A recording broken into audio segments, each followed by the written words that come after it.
Ancient love poetry episode number 7 की शुरुआत होती है, जहाँ पर हमें दिखाया जाता है कि शंगा अपनी नींद से जाग चुकी है, या यूँ कहें तो जो उसने पी रखी थी उससे उसको होश आ चुकी थी। और जैसे होश में आती है शर्मा जाती है, क्योंकि उसने नशे की हालत में बाईजी को किस करा था। इसके बाद उसे सडनली वोशी की फिक्र होने लगती है, क्योंकि उसे पता है कि बाईजी अगर एक बार जो काम ठान ले तो वो करके रहता है। वोशी का सीन दिखाया जाता है जो कि फेंग क्लैन के जो सैनिक हैं उनके साथ लड़ रहा था। उनके साथ लड़ते लड़ते वो काफ़ी वीक हो जाता है। इतने में बाईजी वहाँ आ जाते हैं और वो उन्हें सेटिस्फाई कर देते हैं कि जो क्वीन ऑफ फायर फियोनिक्स है उसकी स्पिरिट लेकर वो वापस आ जाएगा। इसके बाद वो सैनिक बाईजी के डर से और थोड़ी रिस्पेक्ट की वजह से वहाँ से चले जाते हैं। अब जैसे ही वो वूशी को देखते हैं, बाईजी कहते हैं क्या तुम अभी भी लड़ना चाहते हो, लेकिन जो वूशी था उसे कोई रिग्रेट नहीं था कि उसने क्या किया है, इसलिए वो अभी भी फाइट बैक करने के लिए तैयार था।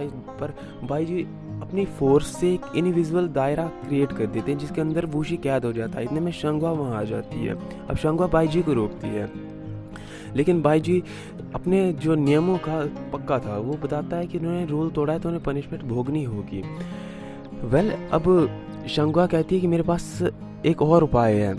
अब वो फांगियान से कहती है कि अगर तुम अपनी कल्टीवेशन जारी रखो और इन फ्यूचर मेरे लिए लॉयल रहो तो मैं वूशी की ज़िंदगी को बख्श सकती हूँ। फांगियान भी मान जाती है, क्योंकि वो वूशी से बहुत ज़्यादा प्यार करती थी। वो सारा ब्लेम खुद के ऊपर लेना चाहती थी कि भाई मेरी वजह से सब कुछ हुआ है। लेकिन अब शंगा का ऑफ़र सुनने के बाद वो उस बात को मान जाती है और ख़ुद को बाईजी के हवाले कर देती है। अब जो एज अ प्रॉमिस बाईजी ने वूशी को छोड़ने का डिसाइड कर रखा था, लेकिन जो वूशी था वो फांगियन के जाने से इतना ज़्यादा गुस्सा हो जाता है कि अपनी हज़ारों सालों की जो कल्टीवेशन को एक ही स्ट्रोक में शंगा पे वार कर देता है, जिसकी वजह से वो इमीडिएटली फेंट हो जाती है, बेहोश हो जाती है। अब बाईजी वूशी को कैद कर लेते हैं और शंगा को लेकर चले जाते हैं पैरेलल फॉरेस्ट में, जहाँ पर हमें फर्स्ट टाइम वुहान की भी एंट्री दिखाई जाती है। वुहान जो कि एक लो लेवल की फियोनिक्स होती है, वो शंगा के पास जाती है ताकि अपने फेट को बदला जा सके। इस रास्ते में कुछ दासियाँ मिलती हैं और जो उससे मतलब उसकी मोरार को डाउन करने की कोशिश करती है। कहती है कि तुम वहाँ पे जाके क्या करोगी। अब हमें बाईजी और शंगा का सीन दिखाया जाता है। बाईजी उसके घावों को हील नहीं कर पा रहा था। अब एल्डर फैंग से पूछने के बाद उन्हें पता चलता है कि वूशी ने अपनी हज़ारों सालों की कल्टीवेशन का यूज़ करा, जिसकी वजह से ये एक तरह से फायर स्वॉर्ड का घाव है और बाईजी का ओरिजिन ही फायर था, तो वो डेफिनेटली उसे हील नहीं कर सकता था। अब एल्डर फैंग से उन्हें पता चलता है कि जो गॉड रिल में वहाँ पर एक ट्रीजर है जिसका नाम है वाटर बीड, जो कि हर तरह के घाव को क्योर कर सकता है। अब बाईजी कहता है कि मैं उसे लेकर आता हूँ, लेकिन जैसे जाने लगता है वुहान उसे मिल जाती है। वुहान को देखकर एल्डर फैंग कहते हैं कि तुम यहाँ पर क्या कर रही हो, लेकिन वो बाईजी को कन्विंस कर लेती है कि वो कुछ मरहम वगैरह लगाकर शंगा के दर्द को और कम कर देगी। अब क्योंकि बाईजी के मन में शंगा के लिए बेइंतहा प्यार था, और तो वो मान जाता है और कहता है कि इसका अच्छे से ध्यान रखना।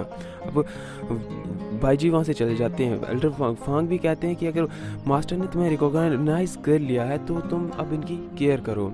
इसके बाद हमें सीन दिखाया जाता है जहाँ पर बाईजी जाते हैं गॉडेस ऑफ स्नो के पास। अब गॉडेस ऑफ स्नो से वो वाटर बीड मांगते हैं। गॉडेस ऑफ स्नो कहती है कि आप एज अ ट्रू गॉड मुझे ऑर्डर दे रहे हैं या फिर मुझसे रिक्वेस्ट कर रहे हैं। अब बाईजी रिक्वेस्ट की बात करते हैं तो जो गॉडेस ऑफ स्नो होती है वो उसके सामने एक ऑफ़र रखती है। वो कहती है कि मैं आपके साथ सिर्फ रहना चाहती हूँ, आपके शिष्य के रूप में, आपके एक डिसिपल के रूप में आपसे सीखना चाहती हूँ और आपके इर्द गिर्द रहना चाहती हूँ। बाईजी को मानना पड़ता है और जो स्नो गॉडेस होती है वो उसे वाटर बीड दे देती है। वाटर बीड को लेने के बाद बाईजी डायरेक्टली आते हैं पैरेलल फॉरेस्ट में, जहाँ पर वो उन्हें एल्डर फैंग और वुहान मिलते हैं। अब जैसे ही वो आते हैं एल्डर फैंग वुहान को लेकर वहाँ से चले जाते हैं और बाईजी से कहते हैं कि आप इन्हें हील करिए। अब बाईजी जो शंगा का घाव होता है उसे हील करने के लिए वाटर बीड का यूज़ करता है, लेकिन बड़े केयरफुली अपनी आंखों पर पट्टी बांधने के बाद। अब शंगा को हील करने के बाद वो थोड़ी देर वहाँ पे रुकता है, मन ही मन सोचता है कि मैं सिर्फ तुम्हारा भला चाहता हूँ, तुम्हें सेफ देखना चाहता हूँ और कुछ नहीं। अब नेक्स्ट डे मॉर्निंग का सीन दिखाया जाता है। अब शंगवा अपनी नींद से जागती है तो वुहान उसके सामने होती है। वुहान से शंगवा को पता चलता है कि बाइजू ने जो वुशी है उसे पकड़ रखा है। अब शंगवा अपने दर्द को छोड़ के वुशी की फिक्र करने लगती है। उसे लग रहा था कि वुशी एकमात्र जो सहारा बोल सकते हैं फैंगलैंड का, वो एकमात्र रक्षक है। अगर गॉड रियल्म की बात करें तो उनके पास 2 गॉड्स हैं, लेकिन पैरेलल फॉरेस्ट के पास और कुछ नहीं है। लेकिन जो वो उसे समझाने की कोशिश करती है कि वुशी ने जो इंसेस्टर गॉड की इच्छा को नकारा है तो उसे पनिशमेंट तो मिलनी ही चाहिए। लेकिन शंगवा इस बात से मतलब बिल्कुल अपोजिट थी। अब इतने में बाइजी वहाँ आ जाते हैं। बाइजी को आते देखकर शंगवा से डरने लगती है कि तुमने फांगियन से वादा करा था कि तुम वुशी को नहीं मारोगे, तो तुम ऐसा क्यों कर रहे हो। अब बाइजी पहले तो वुहान को वहाँ से बाहर भेज देते हैं। इसके बाद उसके पास बैठ जाते हैं और उनसे बातें करने लगते हैं। यहाँ पे हमें दिखाया जाता है कि जो बाइजी होता है उन्होंने पहले से प्रिपरेशन कर रखी थी ताकि वो फांगियन और वुशी को मिला सकें। अब जो शंगवा होती है उसके कंधे पे सर रख के बैठ जाती है और बाइजी से जो वुशी फांगियन होती है उसकी फेक स्पिरिट को दिखाते हैं। फेक स्पिरिट यानी कि एक असली होगी एक नकली होगी। अब उसे ऑफर दिया जाता है कि तुम किसे चूज़ करोगी। वो फेक स्पिरिट को ले लेती है और थोड़ी देर वहाँ पे रुकने के बाद वो बाइजी से बताती है कि वो लो लेवल फियोनिक्स को अपना स्पिरिचुअल बीस्ट बनाना चाहती है। उसने वुहान को देखा था जिसका रैंक काफ़ी ज़्यादा लो था, इसीलिए वो चाहती थी कि वुहान उसकी स्पिरिचुअल बीस्ट बने। बाइजी कहते हैं लेकिन तुम्हें परफेक्ट प्लान बनाना होगा ताकि एल्डर फांग को इसके बारे में कन्विंस किया जा सके। शंगवा कहती है कि उसके पास प्लान है। अब हमें नेक्स्ट सीन दिखाया जाता है जहाँ पर शंगवा एल्डर फांग को फांगियन की स्पिरिट देती है और इसके बाद वो बोलती है कि वो किसी लो लेवल फियोनिक्स को तब तक अपनी स्पिरिचुअल बर्ड के रूप में रखेगी, क्योंकि अब वो अपने मन में ही सोचती है कि जो फांगियन है उसकी स्पिरिट तो वापस आने से रही, उसकी वास्तविक स्पिरिट तो किसी को मिलेगी नहीं। तो उसे मनी इस बात की संतुष्टि थी कि अब फांगियन और वुशी अपने एक साथ रह पाएंगे। अब वो वुहान को आगे बुलाती है और उसे अपना स्पिरिचुअल बीस्ट के रूप में हेवन की ओर ले जाती है। हमें सीन दिखाया जाता है त्यांची का, जो कि ड्रिंक पे ड्रिंक किया जा रहा था क्योंकि वो शंगवा के पास नहीं जा पा रहा था ना। अब युमी वहाँ पे आती है और कहती है कि आपकी ड्रिंक खत्म होगी। वो उससे और ड्रिंक देती है लेकिन सावधानी के साथ। कहती है कि आपको ज़्यादा ड्रिंक नहीं करनी चाहिए, ये आपके लिए अच्छा नहीं है। अब जो त्यांची होता है वो उसकी एक ही चिंता खाई जा रही थी कि वो शंगवा को धीरे धीरे अपने हाथों से लूज़ करते जा रहा है। वो पैरेलल फॉरेस्ट में बजाने की बात करता है लेकिन युमी कहती है कि आपको किसी के अंदरूनी मामले में हस्तक्षेप नहीं करना चाहिए। जो त्यांची कहता है कि ये अंदरूनी मामला कैसे हो सकता है, मैं एक ट्रू गॉड हूँ और पैरेलल फॉरेस्ट का जो मामला है उसको एक एज अ ट्रू गॉड मुझे सॉल्व करना ही होगा। और वो वहाँ से चला जाता है। अब हमें सीन दिखाया जाता है अब जो वुहान होती है वो बाइजी और शंगवा के साथ चली जाती है। रास्ते में जाते टाइम वो एक रेस्टोरेंट में रुकते हैं। वुहान वहाँ पर उनके लिए खाना सर्व करती है और बाइजी और जो शंगवा होते हैं बहुत ही प्रीशियस टाइम स्पेंड करते हैं। अब हमें पिलग्रिमेज हॉल का सीन दिखाया जाता है जहाँ पर जो शंगवा होती है वो युमी के साथ बैठ के बातें कर रही होती है, जो कि उसका एक्सपीरियंस रहा था। अब जो वुहान होती है वो काफ़ी एज अ सर्वेंट की तरह बिहेव कर रही थी। तो शंगवा कहती है कि तुम अब गॉड रियल्म से हो तो तुम्हें ज़्यादा फॉर्मेलिटी करने की ज़रूरत नहीं है, तुम अपने आप को अपग्रेड करो और पिलग्रिमेज हॉल में जाके अच्छे से प्रैक्टिस करो और ख़ुद को कल्टिवेट करो। अब वुहान भी अपने लिए रिस्पेक्ट पाकर काफ़ी ज़्यादा खुश हो जाती है।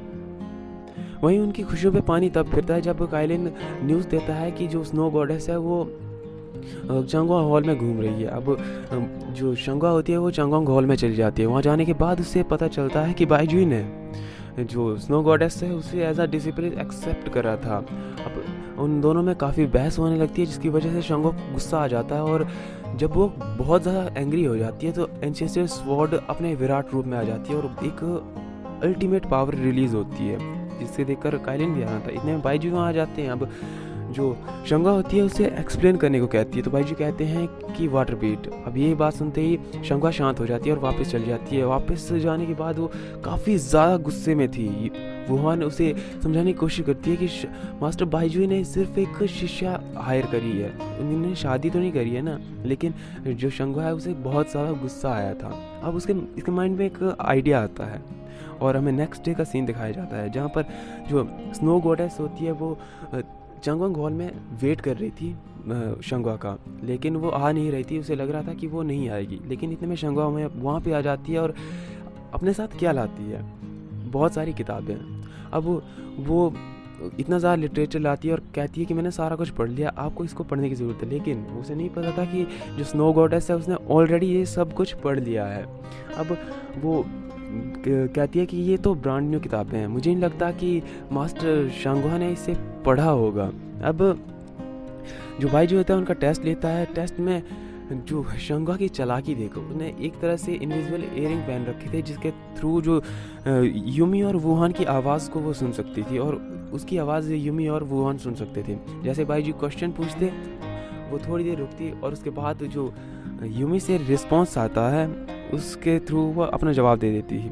अब गॉडेस ऑफ स्नो ये बात देखकर काफ़ी हैरान थी कि आखिर मास्टर शंगुआ इतनी ज़्यादा कैपेबल कैसे हैं। लास्ट में बाइजू जो टॉपिक ये बदलते हैं कि जो टाइगर बीस्ट जिसकी प्रॉब्लम फर्स्ट टाइम शंगुआ को सॉल्व करने के लिए दी गई थी उसके बारे में क्वेश्चनिंग करते हैं। अब स्नो गॉडेस जो कि नेचर से कोल्ड थी तो वो गर्म इलाकों में नहीं जा सकती थी, इसलिए उसे नॉलेज भी कम था। इस पर शंगुआ इस बहस में जीत जाती है और गॉडेस ऑफ स्नो भी अपना रीज़न देती है कि वो क्यों ये सब नहीं जानती है। अब काइलिन एक कप टी का देता है और गॉडेस ऑफ स्नो को एक्सक्यूज़ देते हुए कहता है क्योंकि आप तो नेचर से कोल्ड हैं तो आपको टी की ज़रूरत नहीं है। और अब हमें नेक्स्ट सीन दिखाया जाता है जहाँ पर जो बाइजी और जिंगयांग आपस में बात कर रहे थे। अब जिंगयांग को काफ़ी ज़्यादा फिक्र होने लगती थी क्योंकि केओस की जो पावर्स है वो बहुत जल्दी कोलैप्स हो रही थी और अब शंगुआ के पास ज़्यादा टाइम नहीं बचा था, उसे पावर ऑफ चाओस को जो है पोजेस करना ही था। लेकिन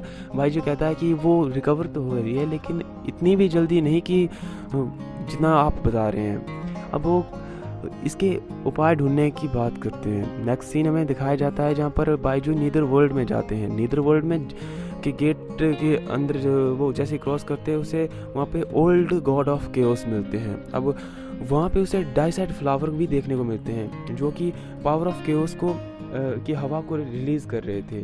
अब जो ओल्ड गॉड ऑफ केओस थे वो उसे बताते हैं कि क्यों ना तुम लिटिल गॉडेस ऑफ केओस को मेरे पास ले आओ, मैं उसकी हेल्प करूँगा और इसमें मेरा भी भला है तुम्हारा भी भला है। लेकिन भाई जी वहाँ से जाते हैं, उसके बाद वो बताता है कि थ्री रियल्म का भी भला है। और यहीं पे एपिसोड नंबर 7 समाप्त हो जाता है। आगे का एपिसोड देखने के लिए चैनल को सब्सक्राइब करना ना भूलें।